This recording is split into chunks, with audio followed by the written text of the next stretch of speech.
नमस्कार, मैं रुस्तम खान। आप देख रहे हैं AK24 आपका खबरी। दोस्तों, वीडियो के माध्यम से आप दोस्तों के लिए एक संदेश आज मैं देना चाहूँगा। हिंदुस्तान एक बहुत बड़ी आबादी वाला देश है और धीरे धीरे देश डेवलप हो रहा है और आज़ादी के बाद लगातार देश में डेवलपमेंट भी हो रहा है। तो इस इतनी बड़ी आबादी वाले क्षेत्र में जब बड़ी बड़ी सड़कें और हाईवेज और बड़े बड़े प्रोजेक्ट के जो सड़कें बनी है, उसके बाद एक समस्या जो सामने ये आ रही है कि जो हिंदुस्तान के जो ट्रैफिक के नियम हैं, जो रोड के नियम हैं, वो काफ़ी लचीले हैं। तो जिसके कारण आए दिन बड़ी बड़ी दुर्घटनाएं सामने आती है। इन लचीले नियमों का जो उल्लंघन होता है, उसके फलस्वरूप बड़ी बड़ी दुर्घटनाएं सामने आती है। तो आप सभी दोस्तों से वीडियो पूरा देखने के बाद अगर आपको थोड़ी बहुत कुछ बात समझ में आए तो आप इस वीडियो को शेयर ज़रूर करें। तो सबसे पहले मैं बात ये कहना चाहूँगा आपको कि जो रोड के ऊपर जो कानून बनाए, लचीले कानून बनाए गए हैं, उन कानूनों में सख्ती लाने के लिए जनता को जागरूक होना होगा और जो लचीले कानून हैं उनके प्रति सख्त रवैया खुद जनता को अपनाना होगा। मैं भी एक ड्राइवर हूँ, हालांकि मैं भी इतने ट्रैफिक नियमों को फॉलो नहीं करता हूँ, लेकिन आज के बाद उनको फॉलो करने की मैं कोशिश करूँगा। तो सबसे बड़ी बात यह है कि जो रोड के ऊपर जो दुर्घटनाएं होती है उनमें सबसे बड़ा कारण ओवरटेक का कारण रहता है। तो ओवरटेक के कारण ऐसे कोई नियम वगैरह चालकों को नहीं बताए जाते हैं कि किस तरीके से ओवरटेक किया जाए, और जो लचीले कानून हैं उनमें लाइसेंस सीधे दे दिया जाता है। जो विदेशों में जैसे देखा जाता है कि आपको अगर लाइसेंस बनाना तो उसमें 6-6 महीने 8-8 महीने 1-1 साल का टाइम लग जाता है।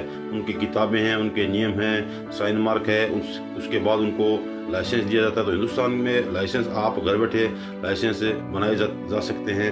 तो हैवी लाइसेंस है, जो लाइट लाइसेंस है उसमें हैवी में कन्वर्ट हो जाता है। छोटे छोटे बच्चे 18-18, 20-20 साल के बच्चे वो चालक बन जाते हैं और बड़े बड़े घोड़े जो ट्रक हैं वो लेकर दौड़ते हैं, उनको नियमों का पता नहीं चलता है, तेजी से वो वाहनों को सड़क पर दौड़ाते हैं।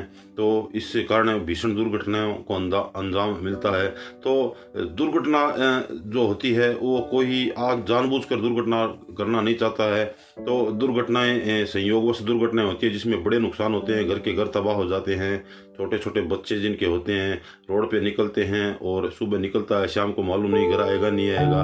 तो काफ़ी बड़ी परेशानी जो एक्सीडेंट की सामने आ रही है। तो मैं सबसे पहले आपको ये कहना चाहूँगा कि जो रोड के ऊपर जो एक्सीडेंट होते हैं जिसमें दो वाहन टकराते हैं आपस में, तो जो वाहन जिस वाहन में ज़्यादा घायल या गंभीर घायल होते हैं और जो सामने वाला जो चालक है जहाँ वो सुरक्षित है, वो सुरक्षित चालक है, वो उस जगह को छोड़कर फरार हो जाता है। तो इसका सबसे बड़ा कारण ये है कि वो जो भीड़ की लिंचिंग है उससे डरकर वो फरार हो जाता है। तो कम से कम आप वीडियो देखने के बाद लोगों को वीडियो दिखाएं भी, और आप कम से कम उनको ये संदेश दें अपने पास से कि एक्सीडेंट होने के बाद जो भीड़ है वो बेकाबू न होकर जो ड्राइवर सामने वाली गाड़ी का ड्राइवर है उससे के साथ लिंचिंग न करें, मारपीट न करें। तो एक ऐसा माहौल क्रिएट हो जाता है, पूरे देश में ऐसा एक माहौल क्रिएट करना है कि कम से कम दो गाड़ियां आपस में टकराई है तो जानबूझ के कोई गाड़ी से गाड़ी टकराना नहीं चाहता, और जानबूझकर अगर कोई टकराना चाहता है तो पुलिस का मसला है, उससे पुलिस बाद में उस मसले से निपट लेगी। तो कम से कम जो भीड़ है वो ड्राइवर के साथ है, जो उसका व्यवहार है, जो भीड़ का व्यवहार है उससे सामने वाले ड्राइवर के साथ उस व्यवहार को सही करे, ताकि डर कर ड्राइवर भागना छोड़ दे। आप कहीं भी चले जाएं कि अगर दो गाड़ियां आपस में टकरा जाती है तो जो सुरक्षित गाड़ी का ड्राइवर है वो जगह छोड़कर भाग जाता है, अपनी गाड़ी को वहीं छोड़कर वो भाग जाता है। ऐसे आपको हज़ारों किस्से मिल जाएंगे जिसमें गाड़ी को हज़ारों क्या लगभग 100% किस्से ऐसे होते हैं जिसमें जो सुरक्षित ड्राइवर है वो गाड़ी को छोड़कर वहाँ से भाग जाता है।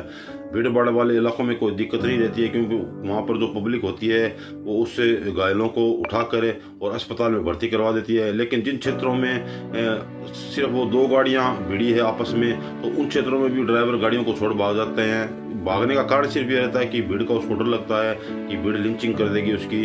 तो कम से कम अपने आसपास ऐसे माहौल को क्रिएट करें कि सरकारें भी आजकल तो घायलों को अस्पताल पहुंचाने पर इनामात वगैरह की घोषणा सरकारें करती है।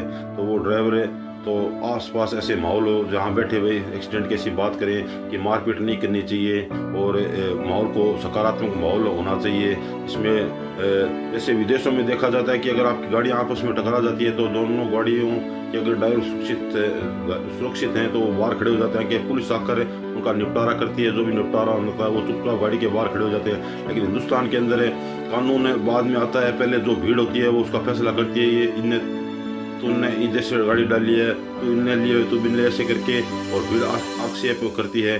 और जो सैकड़ों हजारों की संख्या भीड़ होती है उससे लिंचिंग का डर रहता है, इसलिए ड्राइवर गाड़ी छोड़कर भाग जाता है।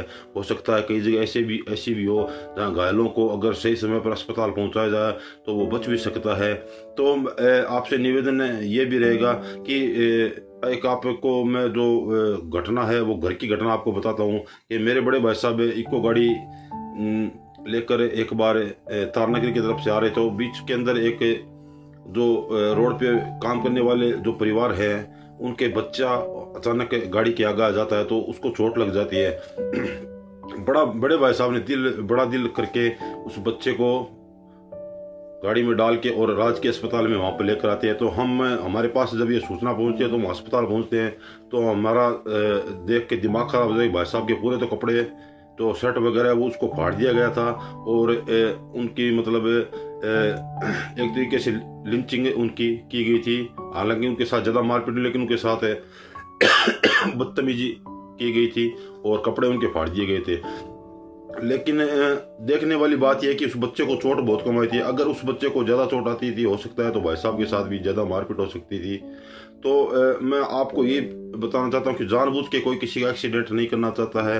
एक रोड के ऊपर आप देखें कि अगर आप गाड़ी लेकर जा रहे हैं तो अचानक आपकी गाड़ी किसी गाय वगैरह कोई जानवर वगैरह से आपकी गाय टकरा जाती है तो एक भीड़ लिंचिंग का माहौल बना के हाथों हाथ उस ड्राइवर को मारने को उतर हो जाती है। तो वो ड्राइवर भी भागने की कोशिश करता है और भागने की कोशिश में ड्राइवर के साथ और भी कोई घटना हो सकती है। तो आप ये बात तय है कि कोई आदमी जानबूझकर किसी जानवर या किसी आदमी को मारना नहीं चाहता है। ये घटनाएं संयोगवश होती है।